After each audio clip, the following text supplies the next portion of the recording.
And we're taking a look at an H&K Usp45. I'll start out by saying I'm no expert on this one. I am a fan of this pistol, but I haven't researched its history or anything like that. I'll go through some of the features though, some of the reasons I like it, some of the reasons why I don't use it as a CCW pistol. I guess I'll start off with it's a substantial size. It shoots the 45 ACP, so good size round. It holds 10 rounds in its magazine. The magazine is numbered, so you can see at a glance how many rounds are still in your magazine. You can get high capacity magazines for it. All of these are the 10 rounders. I think they make a 13 rounder as well. It's a good gun. Real well made. H&K, of course, is high quality pistols. This is a really heavy duty one. There's some other variations of it, threaded barrels and stuff. Going through the pistol itself, it's got a proprietary rail up here, which is one of the disadvantages I feel, just because you know, it's difficult to put a weapons light on it or a laser or something. You'd have to either get an adapter to bring it down to the standard Picatinny rail, or get something that uses this proprietary rail. It wasn't done intentionally, I don't think. It was just this pistol was built before light rails were real popular and sort of a standard on firearms like they are today. Coming back, we got a very large trigger guard, which is great. You know, you can have gloves on. You can just, you know, it's just real nice to have a large trigger guard, in my opinion. It's got the ambidextrous magazine release. I'm a fan and I'm not a fan of this. It's nice to be able to get to the mag release from both sides, but one of the reasons I stopped carrying it is when you've got a real crush grip, as Masada you would say, you know, a good grip on the gun.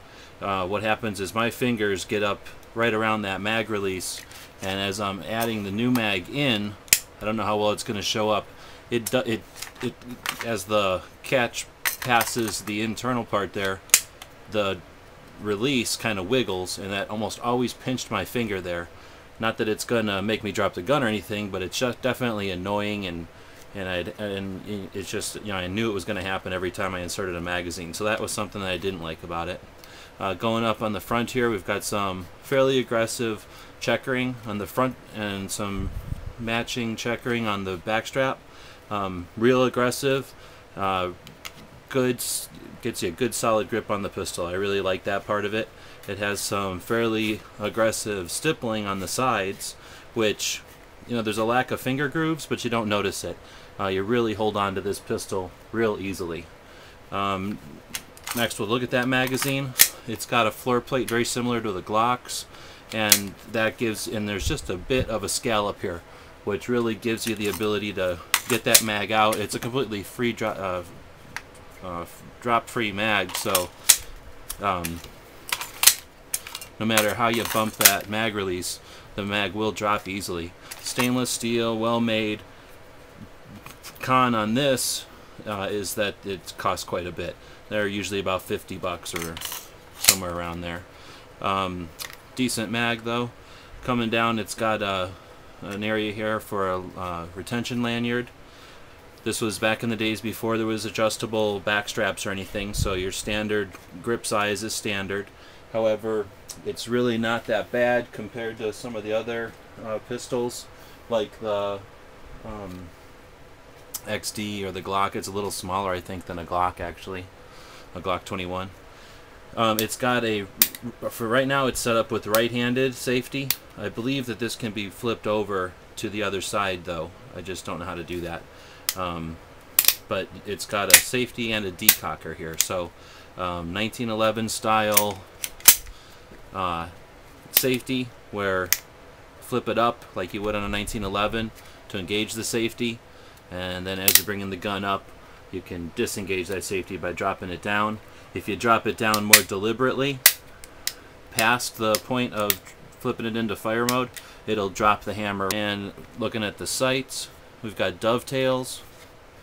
I haven't ever changed the sights out on these. These are just a set of regular sights. You can get night sights, I'm sure. Not familiar enough with the pistol to know how easy those are to switch out, but at least with the big dovetails, you know that it is possible to switch them out. The hammer, nothing fancy, does give you the chance to go into semi-auto mode, or with the decocker, drop it on a live round safely, and then bring it into a single action if you wanted to, possibly for a long range shot or whatever. On the slide, it's got some, they're not aggressive serrations, but they work. It's pretty simple to bring that slide back with whatever grip angle you happen to get. The sight is I'm a fan of this style sight, which allows you to rack the slide with the sort of a notch here that the sight creates. That's important if you're ever down to one hand and still need to clear malfunction or rack the slide on a new magazine. So I think that's pretty much about it on the outside as far as features go. It's serial numbers underneath, like a Glock, polymer frame. Taking a look at how much time we've got, I guess we might as well take a look at some of the accessories. This is a Phobos dual mag pouch, paddle style. Works very well.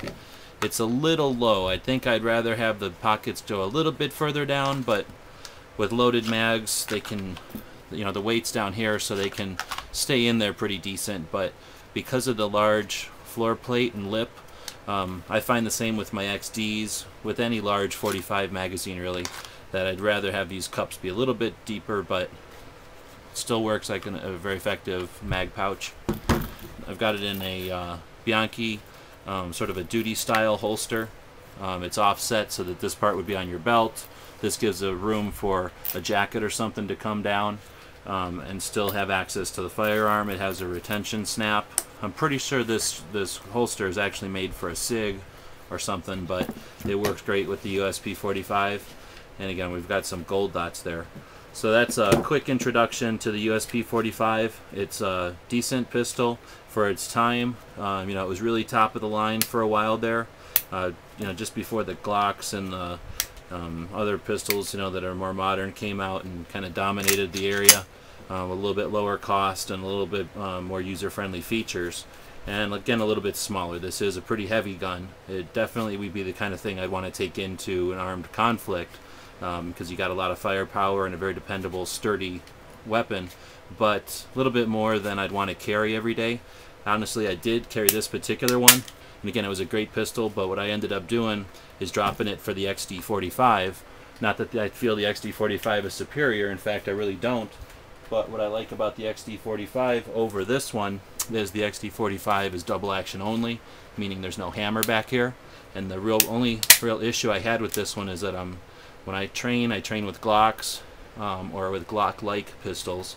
So this one, with its decocker and its safety, at the time, just was more than I wanted to deal with. If I have to draw this pistol and use it, the last thing I want to deal with is flipping a safety down and, under the tense situation, accidentally put it into decock, and that I just didn't want to have to deal with it. It is a reliable pistol. It can do its thing. I just hadn't trained enough with it that I felt comfortable with it, and because it was different enough from my Glocks, I decided to go with that XD. So that's some of the reasons I don't particularly carry this one, but it's nothing that would stop someone who trains solely with this platform and with the other variations of it. And in fact, I'm pretty sure they make a double action only version of this. There's nothing to stop anyone. I don't want to shy anybody away from these pistols. They are great pistols. Anyway, that's the H&K USP.